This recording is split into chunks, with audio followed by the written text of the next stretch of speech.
Future perfect tense is used to talk about an action which will be completed in the future before a specific time. ጤና ይስጥልኝ ውድ የዩቲዩብ ቻናል ተከታታዮቼ እንደምን አላችሁ? ይህ ስፔንግሊሽ ቲዩብ ነው። እኔም ተስፋዬ ነኝ። የዛሬውን ክፍል ደግሞ አብራችሁን ትቆዩ ዘንድ ጋብዛለሁ። ወደ ጥያቄያችን እናልፋለን። ዛሬ ላይ እንግዲህ 29ኛ ጥያቄያችን ላይ ደርሰናል። She blank constantly blank my pains when we shared an office. It drove me crazy. A was borrowing. B has borrowed. C had borrowed. D used to borrow. እንግዲህ ይህንን ጥያቄ ስናይ የምንመለከተው ወይንም ትኩረት የምናደርግባቸው ነጥቦች አሉ። the first thing የመጀመሪያው ነጥብ present ነው ወይስ future ነው ወይስ past ነው የሚለውን መለየት ነው። ይሄንን ለመለየት ክሉ የሚሰጡ ወይንም ጠቋሚ ነገሮች አሉ። እነሱ እነማን ናቸው ካላችሁኝ፣ አንደኛ we shared an office. shared simple past ነው፣ አንድ past አመልካች መሆኑን። ሁለተኛ it drove me crazy. drove is the V2 form of drive. ስለዚህ እነዚህ ሁለት ቨርቦች past tense እንደሆነ ያስታውቃሉ ማለት ነው። ከዛ መቀጠል ደግሞ past tense. So we do have here three past tenses. A ላይ ያለው ምርጫ was borrowing past tense ነው። C past tense ነው። D past tense ነው usedን ብንመለከት ማለት ነው። በዚህ መሰረት ቢን እናወጣዋለን፣ ምክንያቱም ቢ የያዘው የፕሬዘንት ፐርፌክት ቴንስ ስትራክቸር ነው። actually present perfect tense ስለ ፓስቱ ያወራል። አንድ የሆነ አክሽን ፓስት ላይ የጀመረ እንደገና አሁን ድረስ የቀጠለ ወደፊትም ሊቀጥል ስለሚችል ነገር ያወራልናል።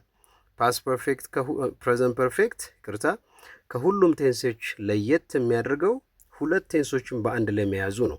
ስለ ፓስቱና ስለ ፕሬዘንቱ ወይንም እስካሁን ስለምናወራለት ነገር ወይንም ደግሞ ወደፊት ስለሚከናወንም ነገር አንዳንድ ጊዜ ጨምሮ ያወራል። የአሁን ላይ ያለው ኮኔክሽን ምናልባት በአክሽን ወይንም ደግሞ በሪዛልት ሊሆን ይችላል። ቢሆንም ግን በዚህ ኮንቴክስት ቢን እናስወጠዋለን። ሌላው አሁን ሶስት ኤ ሲ እና ዲ ፓስት ቴንስ ናቸው ብለናል። እነዚህን ለመለየት አሁንም ትኩረት የምናደርገው ቃል ኮንስታንትሊ የሚለው ነው። ኮንስታንትሊ በተከታታይነት በቋሚነት እንዲህ አይነት ነገሮች ሲደረጉ የሚያሳየው ኮንቲኒየስ አክሽንን ነው። ምንድን ነው? በተደጋጋሚ ትበደረኝ ነበር። ተመሳሳይ ኦፊስ ውስጥ አንድ ኦፊስ ውስጥ በነበረን ጊዜ በተደጋጋሚ እስክሪብቶ ትዋሰኛለች። ይሄ ደግሞ ያናድደኝ ነበር ነው፣ ያበሳጨኝ ነበር። አሁን በተደጋጋሚ የሚለው ኮንስታንትሊ የሚለው ቃል ኮንቲኒቲን ያሳያል። የድርጊቱ ቀጣይነት እንዳለው፣ አንድ ጊዜ ብቻ ተበድሮ እንዳላቆመ፣ አንድ ጊዜ ብቻ ሃፕን አድርጎ እንዳላለቀ ያሳያል። ይሄን ኮንቲኒየስ ቴንስ የምንገልጸው በምንድን ነው ካልን በአይኤንጂ ፎርም ነው። ይሄ አይኤንጂ ፎርማችን ማን ነው? አንድ የተሰጠን ቦሮዊንግ ኤ ላይ ያለው ነው። ስለዚህ ምን እንላለን? she was constantly borrowing my pens when we shared an office. ይሄ ሎንገር አክሽኑ ነው። አሁን shared an office የምትለዋች ቃል ሾርተር አክሽን ነች። አሁን no more sharing at all. ሼሪንግ የለም ኦፊስ ላይ። ነገር ግን በእርግጥ ቦሮዊንግም የለም። ነገር ግን በሁለቱ መካከል ያለው ዩኒት ምንድን ነው የምናየው? ሼር መደረጉ ሾርት አክሽን፣ ደግሞ ቦሮዊንጉ ሎንገር አክሽን የሚለውን መውሰድ እንችላለን ማለት ነው። ሎንገር አክሽንን መግለጽ ስንፈልግ ብዙ ጊዜ በኮንቲኒየስ ቴንሶች ስለምንገልጽ ነው። ሲ ፓስት ፐርፌክት ነው። የሆነ አክሽን ፓስት ላይ የተፈጸመ ነው፣ ከሆነ አክሽን በፊት የተደረገ እና በዛው ያለቀ ነው። alright, let us come to number 13. ወደ 30ኛው ጥያቄ ስንመጣ by 2030 it is estimated that the company blank its workforce by 50%. A will increase. B will be increasing. C increasing. D will have increased ይላል። አሁን የምናገኘው አሁንም እዚህ ጋር ታይም አድቨርቦች በአረፍተ ነገር ውስጥ በጣም ወሳኝ ናቸው። የትኛውን ቴንስ መጠቀም እንዳለብን ይጠቁሙናል። by 2030 ፊውቸር ቴንስ ነው። እዚህ ጋር ስናያቸው ኤ ላይ ሲምፕል ፊውቸር አለን፣ ቢ ላይ ፊውቸር ኮንቲኒየስ አለን፣ ዲ ላይ ደግሞ ፊውቸር ፐርፌክት አለን። ሲ ፕሬዘንት ሲምፕል ነው፣ ነገር ግን ፊውቸሪትን ሊያሳይ ይችላል አንዳንድ ጊዜ። በዚህ ኮንቴክስት ግን አንፈልገው፣ ሲን እናስወግዳለን ማለት ነው።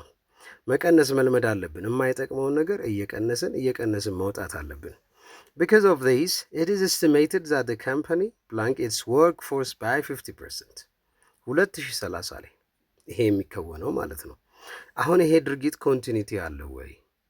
ይሄ ድርጊት 2030 ላይ የዚህ የካምፓኒው ኢንክሪመንት ያበቃል ወይንስ ኮንቲኒቲ ላይ ይሆናል? ቀጣይነት ላይ ይሆናል ስንል በዚህ ኮንቴክስት የምንረዳው ካምፓኒው by 2030 ኢንክሪዚንጉ will be completed ይሆናል። አሁን ሄዶ the company's workforce by 50% ይጨምራል። ነገር ግን የመጨመሪያው ነገር የሚያበቃበት ወቅት ነው። ይሄ የሚያበቃበት ከሆነ ኮንቲኒቲ ከሌለው የምንጠቀመው ፊውቸር ፐርፌክት ይሆናል ማለት ነው። will increase አሁን ሲምፕል ፊውቸር ነው። እንዲህ አይነት ስፔሲፊክ ታይም አድቨርቦችን አይፈልግም። አንደኛ። ሁለተኛ will be increasing አንድ የሆነ ድርጊት ልክ ፊውቸር ላይ ስንደርስበት ያን ጊዜ ኮንቲኒቲ ላይ መኖር መቻል አለበት። ለምሳሌ tomorrow morning I will be moving from አዲስ አበባ to ሶደሬ። ነገ ጠዋት ላይ በዚህ ሰዓት tomorrow morning this time በዚህ ሰዓት ከአዲስ አበባ ወደ ሶደሬ እየሄድኩ ነው። ያ ማለት በዛ ወቅት tomorrow morning ላይ ፕሮሰሱ ላይ ነኝ ማለት ነው። in the middle of the action ነኝ ማለት ነው። ጀምር ያለው ጉዞ ነገር ግን አልደረስኩም። በዚህ ኮንቴክስት ግን የምንረዳው ያንን አይደለም። ልክ 2030 ላይ ያበቃል። በዚህ ምክንያት ዲ will have increased የሚለው ቆንጆ መልስ ይሆናል ማለት ነው። እንግዲህ ለዛሬ ያለኝ ይሄን ይመስላል። እጥር ምጥን ያለች ነች ብዬ አስባለሁ። ያልገባችሁ ነገር፣ ግልጽ ያላረኩት ነገር ካለ ጠይቁኝ። መልካም ጊዜ